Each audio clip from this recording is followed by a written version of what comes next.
Well, hello everybody. It's Brother Todd with your Victory Minute, and I hope you boys and girls out there are all having a good day. I was running around a little bit this morning, and before I got up to the church, I thought I'd stop by this little old field. There's two things on my mind when I got up this morning. It was, I wonder how far my partner Brandon got plowing this field yesterday, and the second thing was it's Easter time, and I was thinking about how important it is to act while you have an opportunity. The reason I come to see this field this morning was rain's coming. So wanted to see if we could get it in, and had to act on it yesterday. We're going to have to get it done today, Lord willing. He probably will. I'll sit around and be lazy. And then I was thinking about Easter, how it's right up here on us.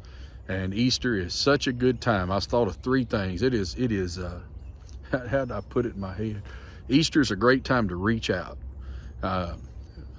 People will respond to the message of the cross. They always have, and they always will. The cross and the empty tomb of Christ is still the center of the gospel message, and it still has more effect than we give it credit for. And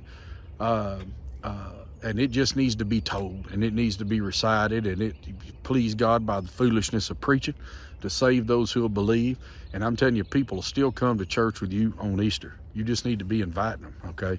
It's a big time to be inviting them. Don't let it go slack. You're part of Victory, regular attender, or you go to a whole different church in a whole different part of the world. You be active. You be busy. This is a good time, okay? It's an opportunity.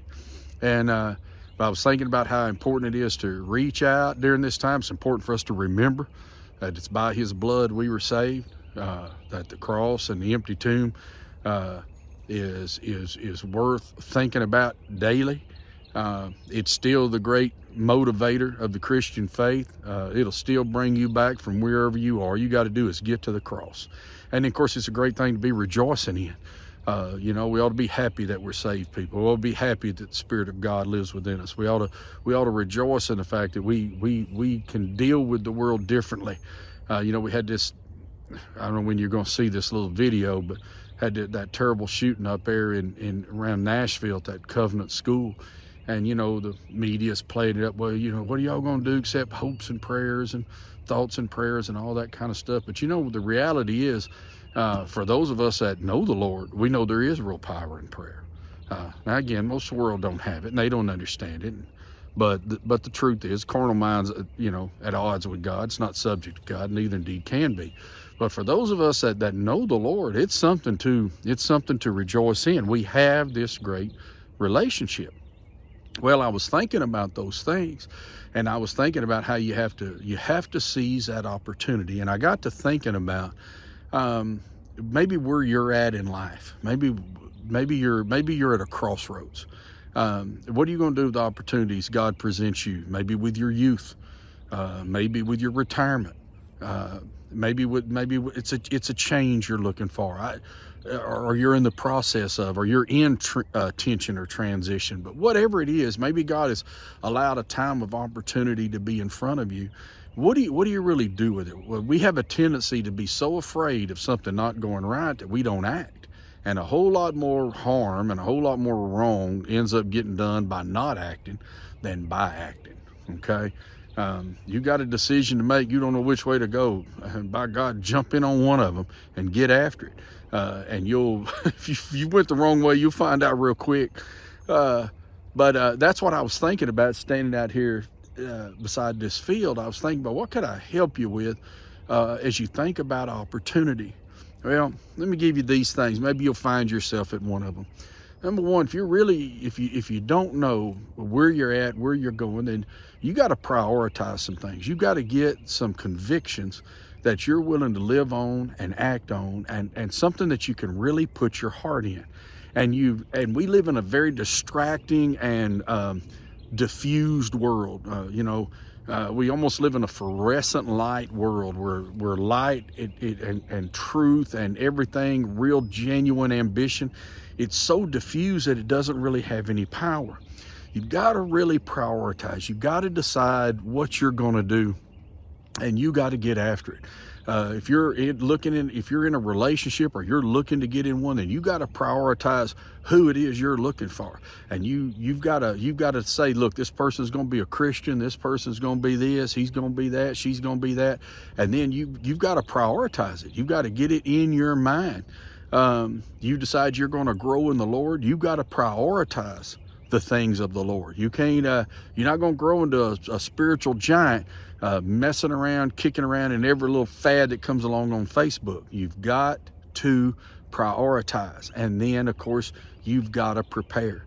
You have got, this is where we all seem to lose it, is that we don't prepare enough. You've got to hide yourself before you show yourself. God hid David. God hid himself. Jesus was hidden for 30 years for 3 years of ministry. John the Baptist was hidden in the wilderness for 6 months of ministry. You've got to prepare. David was out there with the sheep before he was with the people. Same thing about Moses.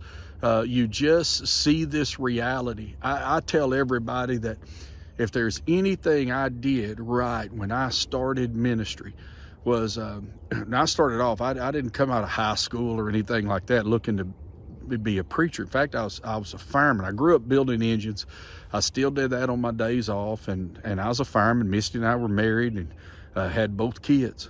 And when God called me to preach and I surrendered to that, and I prioritized it in my life, I knew it was going to be the way I was ultimately going to go. Sooner or later, the fire department was going to go. It ended up going quicker than I figured it was. I didn't think I'd pastor as quickly as I did. I was pastoring 5 months, five at the most. It wasn't 6 yet. 5 months from the time I surrendered to preach, I was pastoring a church, which I wouldn't recommend for most people. But anyways, the way the Lord took me.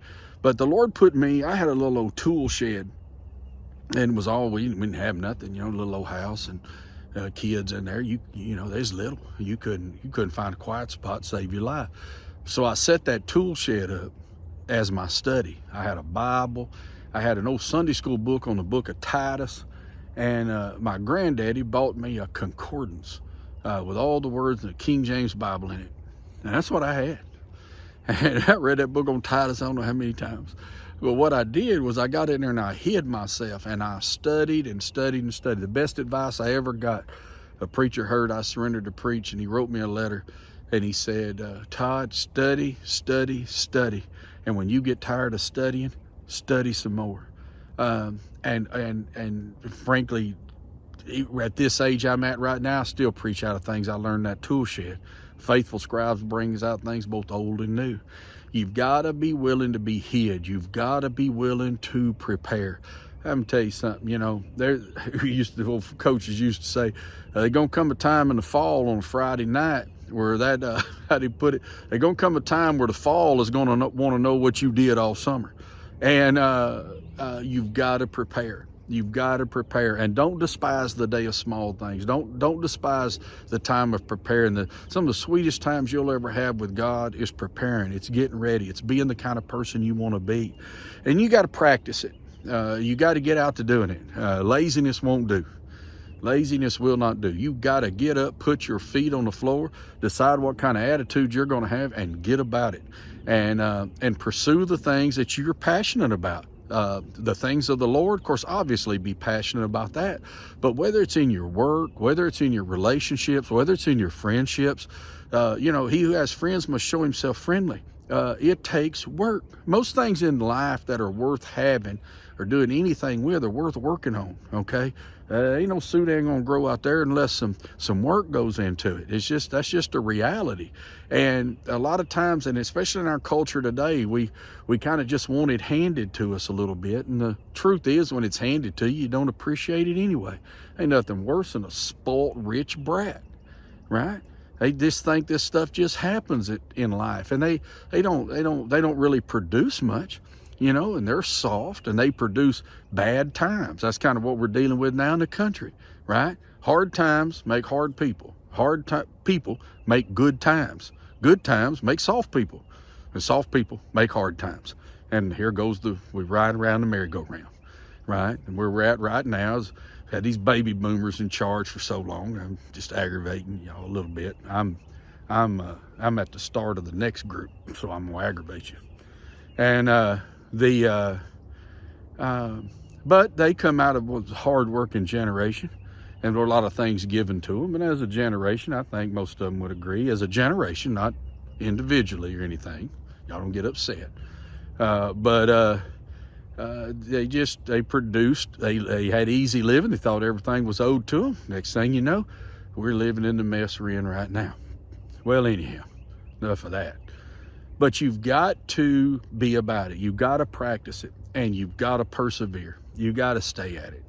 You got to stay at it. You got to be patient with it. You got to hang on. We just had a deal happen. I'll be letting the details out. Come out in church here, coming up pretty good. We just had a big thing happen for us at the church that we have worked on forever. Turned out great. We're way ahead money-wise, land-wise, all this kind of stuff. But I'm telling you, it took some work. In fact, if it hadn't involved all you good people, I don't know if I'd have stayed at it. Woo! Man, it took some hammering on. But you know what? There you go. We're going to see those rewards.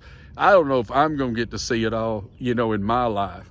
But it laid a foundation for, if the Lord tarries is coming, for the next group comes along, it's going to be a good thing. You got to stay with it. Rome wasn't built in a day, and you just gotta go. You got to use opportunity of life, because the truth is, the time's coming where a lot of your opportunities are going to get limited. A lot of your opportunities are going to, in fact, they'll come to a moment, if the Lord tarries is coming, where you'll come to a point where you can't. My old man died here a few months ago, and he's the toughest old thing ever lived. And he's in that bed, and he had decided all through his sickness that he wanted to try to outlive his wife, my stepmama, so it would be easier on her. And he didn't tell her. He didn't go on about it, but he told me one day. He said he was about 2 weeks from dying, maybe a week. He said, I wanted to try to outlive her, but because just to help kind of thing. He said, but I don't know if I can hold on much longer. And I told him, I said, Daddy, you ain't got to, But but he said, we're here. We're at the end. And there's always something else he wanted to do, we want to be about. You got to use the opportunities you got, because, if the Lord tarries is coming, my bed's coming. I'm probably, as bad as I drive, probably wreck that truck or something, take myself out, or fall over out here dead of a heart attack, or go down with cancer or whatever, who knows. But my opportunities will come to an end. My story will be written. And what I've done for Christ and what I've done for people is what's going to last.